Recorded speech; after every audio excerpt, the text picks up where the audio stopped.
Olá, esse vídeo está sendo gravado para a disciplina de Sistemas Operacionais para uma atividade de estudo de caso de SOs. Essa disciplina é ministrada pelo professor Douglas Veras, da UFRPE, para o curso de licenciatura em computação.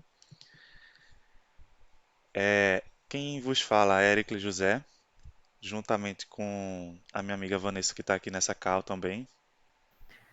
Opa, gente. Meu nome é Vanessa Oliveira. Eu faço parte do curso de licenciatura em computação e estou juntamente ao Ericles para fazer essa atividade.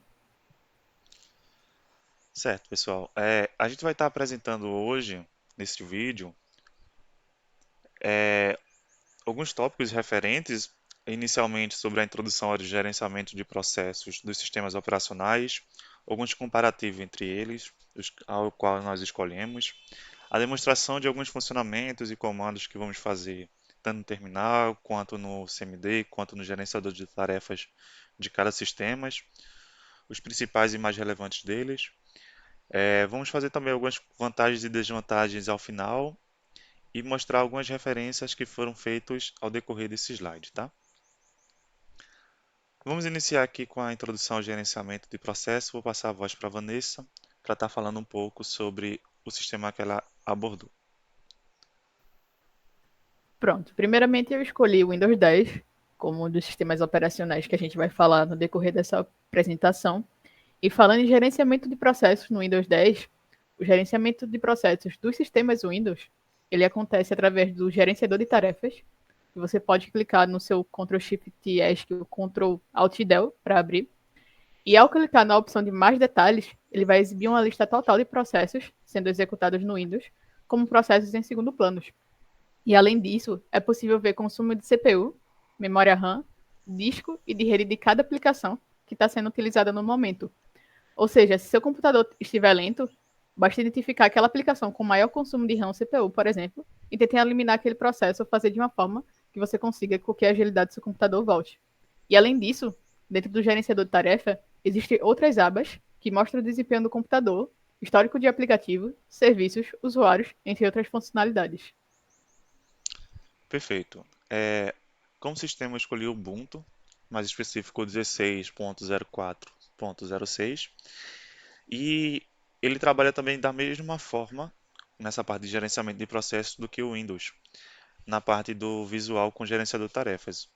Sendo que aqui ele utiliza-se do sistema de monitor, então ele faz um monitoramento do sistema. Tem duas formas de se acessar esse gerenciador: pelo terminal com o comando gnome system monitor, ou também se você for procurar na barra de pesquisa do Ubuntu Dash por System Monitor. E ele também traz os processos, quais os recursos, também você pode visualizar os status que está sendo realizado e qual o tempo de execução de cada sistema, de cada processo. Como segundo tópico, a gente vai realizar agora os comparativos entre cada um desses dois sistemas com alguns subtópicos que foram feitos. E primeiramente, falando em relação ao Windows 10, esses requisitos que estão dentro dessa tabela foram repassados pelo próprio professor, onde a gente, através de diversas referências, recolhemos esses requisitos de ambos os sistemas que estamos abordando. E sobre o Windows 10, a gente tem o primeiro tópico de informações de um processo. Como é que a gente tira uma informação de um processo dentro do Windows 10? Ele é identificado através de um PID. PID é um identificador de um processo, onde lá a gente consegue o nome do usuário, que é o proprietário do processo, o nome, o status, descrição, prioridade e entre outras coisas. E como é que a gente pode acessar para ter informações de um processo? A gente pode abrir o terminal e digitar o comando chamado task list. E a gente clica com Enter. Quando a gente clica com Enter, irá aparecer uma relação contendo o nome dos processos e na frente deles o pedido de cada um deles. E para o Ubuntu, a gente utiliza-se do terminal e utiliza-se do comando ps-z, que ele vai trazer algumas informações sobre os processos que estão sendo executados no momento, e entre elas está o PID, como foi falado anteriormente, referente a cada processo. O segundo tópico que a gente aborda é a modelagem dos processos. No Windows, a gente tem através da tabela com PCB, E para acessar elas, a gente pode usar a combinação do Ctrl Alt Del, como dito anteriormente, para abrir o gerenciador de tarefas, ou até o Ctrl Shift ESC. E aí, quando a gente seleciona o gerenciador de tarefas, com a janela aberta, a gente acessa a aba Processos. E aí ela vai listar uma lista dos processos em execução naquele momento. Referente também a essa modelagem ao qual o Ubuntu utiliza-se, ele e os passos são os mesmos, porém, como falado anteriormente, a gente utiliza-se do System Monitor, que é o gerenciador de tarefas do Ubuntu. Através dele, a gente pode acessar através do terminal com o nome Gnome, com o comando Gnome System Monitor, ou então indo na barra de pesquisa e digitando System Monitor. E com isso ele vai trazer os processos que estão sendo executados no momento. Para o terceiro tópico, a gente tem os estados e transições possíveis. No Windows, a gente tem um suspenso, execução e pronto. Ou a gente também pode achar na internet como bloqueado, execução e pronto. A gente tem do pronto para execução, da execução para o pronto, da execução para o suspenso e do suspenso para o pronto. E como é que eu vejo esses estados? Novamente, eu abro o gerenciador de tarefas. Você pode abrir pelos comandos anteriormente ditos e acessar a aba de detalhes. Lá vai mostrar algumas aplicações e quais são os estados delas. Para o Ubuntu, os processos a qual ele utiliza-se dos estados são os novos, os prontos, o execução, espere e encerrado. E diferente, quando a gente habilitar o System Monitor, é preciso fazer a habilitação do status, porque essa opção vem como desmarcada. Então, facilmente a gente consegue habilitar o status e ver em qual estado tal processo se encontra. No quarto tópico, a gente tem o tipo de trees. No Windows, a gente tem o kernel. E aí, como um exemplo da tabela, eu chamei uma função de retorno de chamada, que é o pcreateProcess not if routine. Mas existem vários outros tipos de funções que, inclusive, pode ser facilmente encontrada na documentação da Microsoft. Isso, para o Ubuntu ele utiliza-se do POSIX. Aqui eu criei um novo thread com pt-thread underline create e também concluí a chamada do thread com pt-thread underline exit. No nosso próximo tópico, a gente tem a hierarquia e agrupamento de processos. No Windows, essa hierarquia acontece através do processo pai e filho. Como é que é isso? Cada processo do Windows, ele possui um identificador, né? Como anteriormente já dito, que seria o PID, um identificador próprio, que é chamado de handler. E é algo como uma hierarquia que ocorre somente quando um processo gera outro.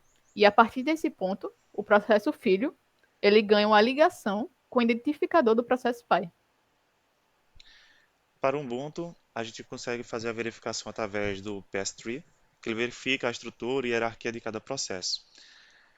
Para fazer a verificação dele é muito simples, basta abrir o terminal, executar o comando do PS3 e ele vai permitir uma lista de hierarquias de cada processo em formato de árvore. A comunicação de processos do Windows acontece através do pipes. Novamente, eu trouxe uma função, que não necessariamente é a única, pode ter várias outras encontradas na documentação, mas aqui eu trouxe a chamada de call name de pipe. Ela conecta-se a um pipe de tipo de mensagem, grava e lê do pipe e em seguida fecha esse pipe. E para o Ubuntu, o pipe, ele, como exemplo, eu coloquei um encadeamento de processo que pode ser ativado pelo usuário através do comando barra. Isso faz com que um processo só seja executado depois que tal comando foi sinalizado. Na exclusão mútua, o Windows ele é através dos semáforos. No Windows ele fornece semáforos nomeados e não nomeados. Os semáforos nomeados, eles estendem a sincronização entre processos. Como exemplo, eu trouxe o create semáforo, que ele cria um semáforo e retorna um identificador para o semáforo. Para o Ubuntu, eu também trouxe a exclusão mútua de semáforo. Ele vai fazer com que ocorra um mecanismo básico de sincronização e funciona como um contador simples, que aumenta a alocação dos recursos e diminui a desalocação. Dentro da linguagem C, os parâmetros de funções do semáforo eles já são definidos dentro de um arquivo de cabeçalho, que é o semáforo.h.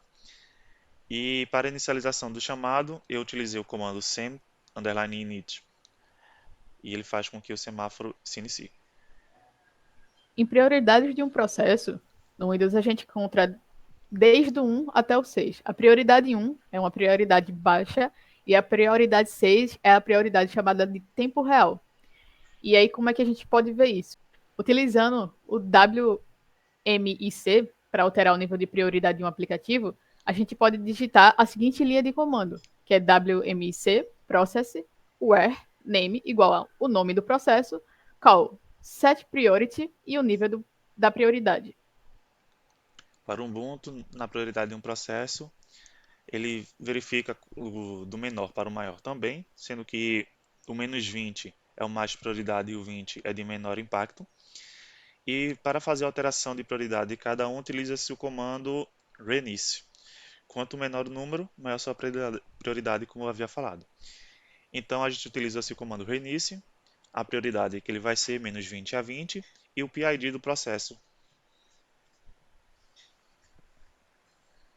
Algoritmo de escalonamento de processos. O Windows ele utiliza do round robin. O escalonamento é baseado em prioridades. Cada thread ele possui uma prioridade e ela varia de 0 a 31, sendo o 0 a menor e 31 a maior. Para o Ubuntu se destaca com duas prioridades, a estática e a dinâmica. A estática ela é definida pelo usuário para processos que necessitam de tempo real. Os valores vão variar de 1 até 99. E na dinâmica, a prioridade dos processos convencionais é sempre inferior aos processos com prioridade estática. Em relação aos tratamentos de deadlocks, o Windows ele ignora por completo. Você pode achar por aí como algoritmo de avestruz, que é uma analogia assim, ignorar por completo, porque os sistemas operacionais de propósito geral, como o Windows e Unix, eles adotam essa abordagem, pois em caso de deadlock, o usuário terá de abandonar o processo, e aí não gera tantos prejuízos quanto comparados com sistemas de propósito específico. Para o Ubuntu, o tratamento a gente pode utilizar-se do processo de kill, onde ele faz com que o processo que foi selecionado esteja causando deadblock, a gente mata esse processo e ele para de ser executado. Também é possível se utilizar do comando kill-9, onde ele força a parada de tal processo. Para o terceiro ponto, nós estaremos utilizando agora como demonstração e funcionamento de alguns comandos principais e relevantes tanto no Windows como no Linux. Pronto, primeiramente a gente vai ver como é que a gente realiza um comando dentro do sistema do Windows. E para isso, a gente precisa abrir a janela do próprio de comando, conhecido como CMD, e o caminho é bastante fácil, é só a gente clicar no menu iniciar e digitar CMD no campo de busca. E aí, abrindo o ícone, você pode utilizar o sistema para buscar as tarefas e encerrar os processos. E eu vou mostrar para vocês como é que a gente utiliza o comando tasklist, que é justamente para listar as tarefas em execução e descobrir o número de cada uma delas, na coluna Identify. Então, vamos aqui digitar o tasklist. Ele vai me retornar as minhas tarefas em execução nesse exato momento. E aí agora eu vou mostrar para vocês qual é o comando que eu utilizo para encerrar esse processo. Mas antes disso, eu vou subir rapidamente aqui, para aí vocês conseguirem visualizar as colunas que eu tenho, como o nome da imagem, o Identify, que eu falei agora há pouco, nome da seção, seção e uso de memória. Esse Identify ele é muito importante para utilizar o comando de encerramento de processo, porque eu vou precisar dele para eu conseguir encerrar o meu processo. Deixa eu ver um processo aqui que eu posso pegar de exemplo. Deixa eu achar. Pronto, vou pegar o próprio CMD como exemplo. Aqui eu tenho o nome do CMD e o Identify dele, que é o 5272. E aí, para encerrar o processo, eu uso o comando chamado tskill. E após disso, eu dou um espaço e digito o número 5272, que é o Identify dele. Dando Enter, eu encerrei o meu processo. Dessa forma, o meu terminal fechou, uma vez que o meu processo era justamente o CMD. Dentro do Ubuntu, nós estaremos usando as funções vistas anteriormente. Para isso, nós estaremos vindo em barra de pesquisa, indo até o terminal. Primeiramente, vamos listar os programas que estão em execução. Para isso, eu vou colocar um ps-z. Ele me traz todos os comandos, os programas que estão abertos. Vou estar subindo aqui. Como primeiro ponto, a gente vê o PID dele. E eu vou também fazer uma execução de parada de processo. Vou estar abrindo aqui como exemplo o navegador do Firefox.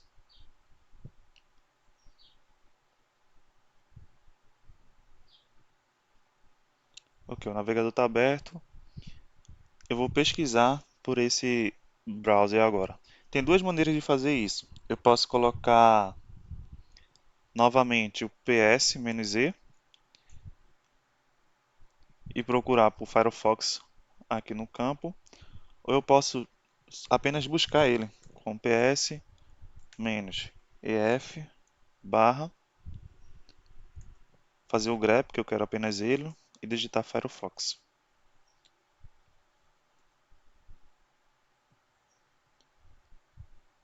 E aí eu consigo ver o PID dele aqui em cima. Então, para fazer a finalização, eu posso dar um kill e puxar o PID dele, que no caso aqui está 24299.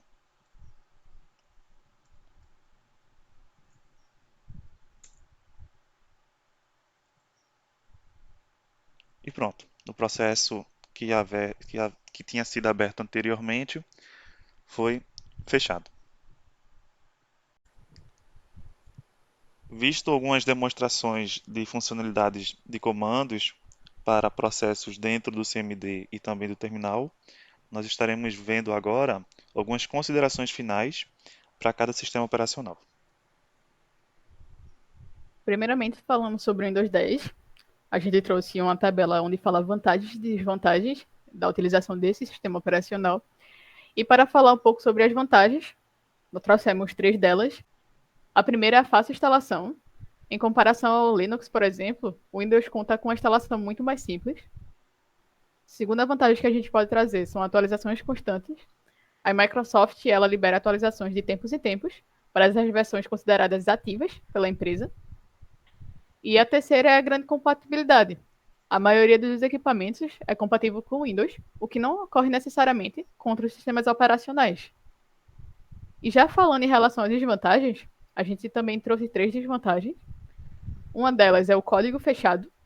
O sistema ele é distribuído por meio de uma licença e o usuário ele não pode realizar modificações das funcionalidades através do código. O segundo é o preço elevado. Apesar de já estar embutido, na maioria das vezes, ao comprar um computador, o custo do Windows é um aspecto que incomoda os usuários. E a terceira é a menor segurança em relação a outros sistemas. Por ser um sistema operacional mais popular, o Windows é mais sustentável a ataques e invasão de hackers. Para o Ubuntu, nós também trouxemos três vantagens e três desvantagens. A primeira vantagem é a instalação prática e rápida. A segunda é a facilidade do uso para personalização e também na parte do sistema de forma de agradar o usuário a qual utiliza-se. Também tem uma vantagem de ser de código aberto, então ele é grátis, ele é livre. A pessoa pode fazer modificação diretamente no código e personalizar da forma que você desejar. As principais desvantagens, e são os pontos que fazem com que o usuário se afaste do Linux, do Ubuntu. Para as desvantagens, nós temos a incompatibilidade com o software. Vários, várias empresas deixam de disponibilizar o software para o Ubuntu, da mesma forma que jogos também não utilizam-se de tal recurso de sistemas. E a aplicação não tão estáveis e atualizações e correções não tão rápidas quanto ao do Windows. Isso ocorre muito por causa da escassez de usuários que utilizam-se do Ubuntu. Diversos usuários vêm a migrar para o Windows e deixam o Ubuntu de lado. Isso faz com que atualizações e correções demorem mais a serem executadas dentro do sistema operacional. Aqui nós trouxemos algumas referências que foram realizadas dentro e feitas dentro desse slide. A gente vai deixar à disposição. E é isso. A gente agradece a você ter nos acompanhado até o final e obrigado.